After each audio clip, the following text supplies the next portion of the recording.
Welcome, everyone.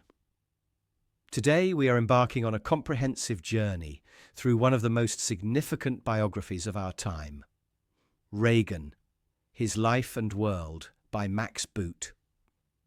At nearly 900 pages, this book is a masterclass in historical research, drawing on over 100 new interviews and thousands of newly available documents. Boot's goal is simple yet profound: to deconstruct the man, the myth, and the legend of the 40th president. As Reagan himself once said, the greatest leader is not necessarily the one who does the greatest things. He is the one that gets the people to do the greatest things. In this video, we will cover every major chapter of his life, from his humble Midwestern roots to the global stage of the White House.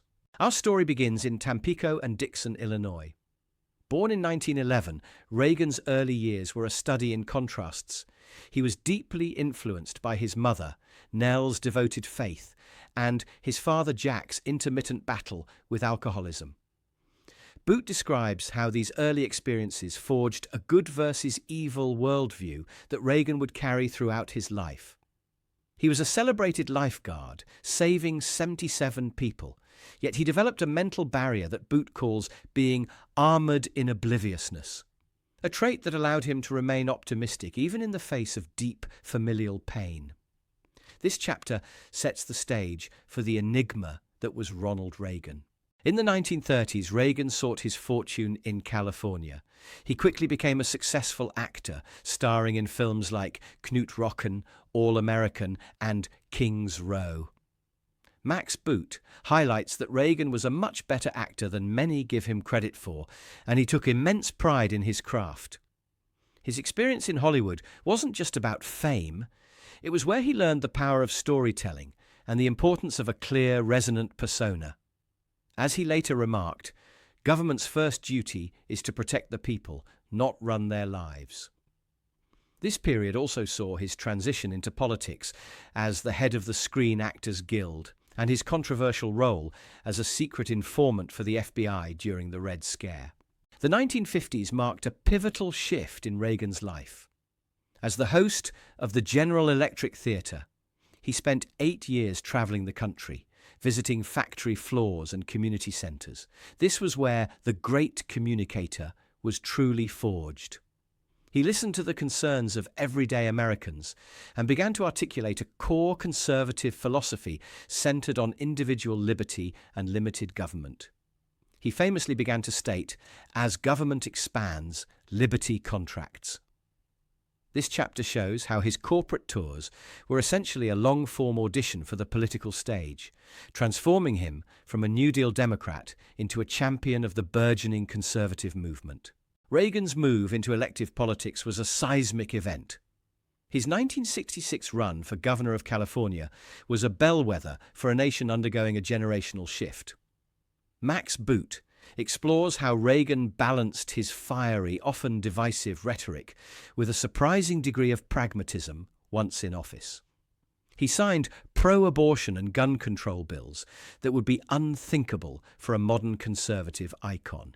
He often said, "The most terrifying words in the English language are, 'I'm from the government and I'm here to help.'" Yet, in Sacramento, he proved himself to be a leader who could make deals and govern effectively, setting the blueprint for his future run for the presidency. 1980 was a watershed year. Reagan challenged the status quo, promising a shining city on a hill at a time when America felt diminished by economic malaise and international crises. He won in a landslide, ushering in a political realignment that continues to shape American life. He believed deep in his heart that freedom is never more than one generation away from extinction. Boot examines how his infectious optimism and his ability to project strength and clarity began to reshape the very identity of the United States. He entered the White House not just as a president, but as a visionary determined to restore American exceptionalism. In one of the book's most gripping chapters, Boot provides a minute-by-minute account of the assassination attempt in March 1981. The reporting is compared to the meticulous work of Robert Caro. It details the chaos outside the Washington Hilton and the near-fatal wound Reagan sustained. Yet, even in mortal danger, his composure and humour were legendary. To the surgeons he quipped, "I hope you are all Republicans." And to Nancy, he said, "Honey, I forgot to duck." This moment didn't just solidify his bond with the public. It convinced Reagan himself that he had been spared by God for a greater purpose, to end the Cold War. At the heart of the Reagan Revolution was Reaganomics.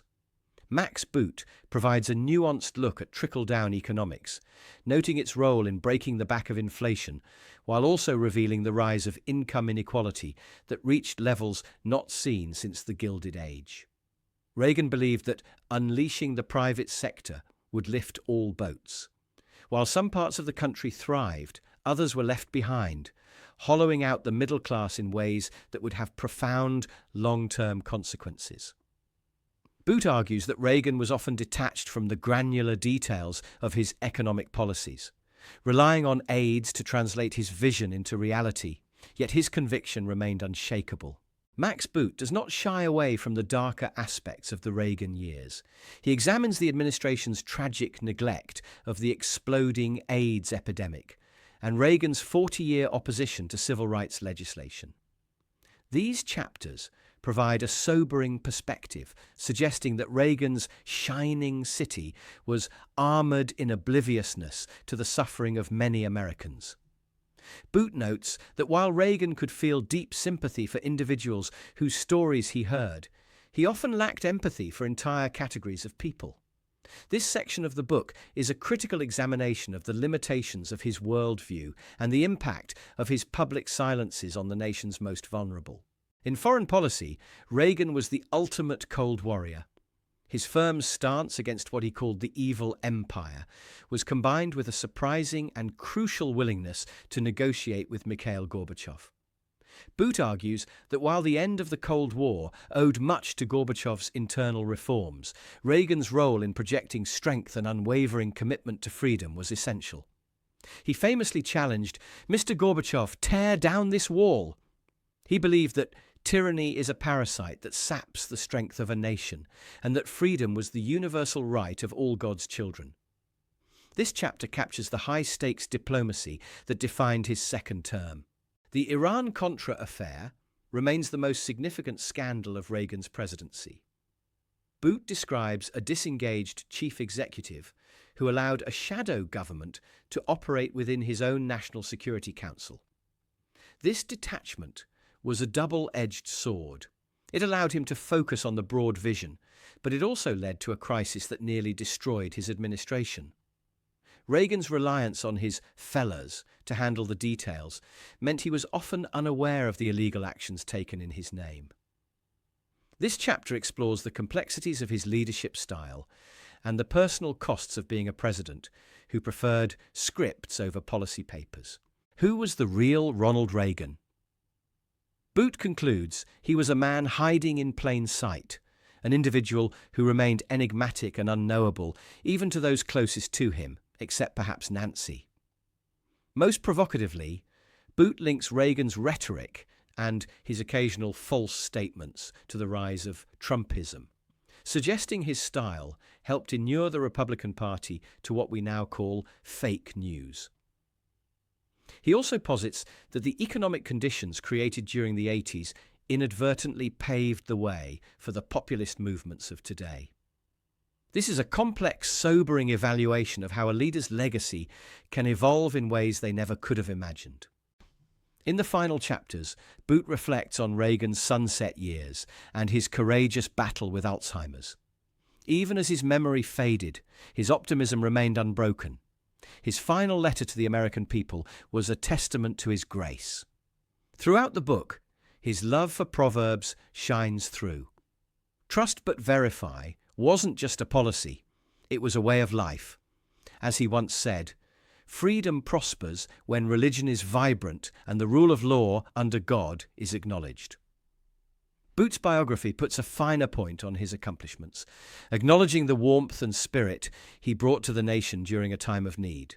Max Boot's REAGAN His life and world is an essential, balanced, and deeply researched portrait of a man who changed the world.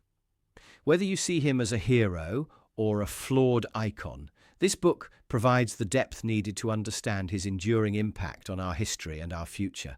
Thank you for joining me for this comprehensive review. Until next time, as Reagan would say, live each day with enthusiasm. And keep looking toward that shining city on a hill.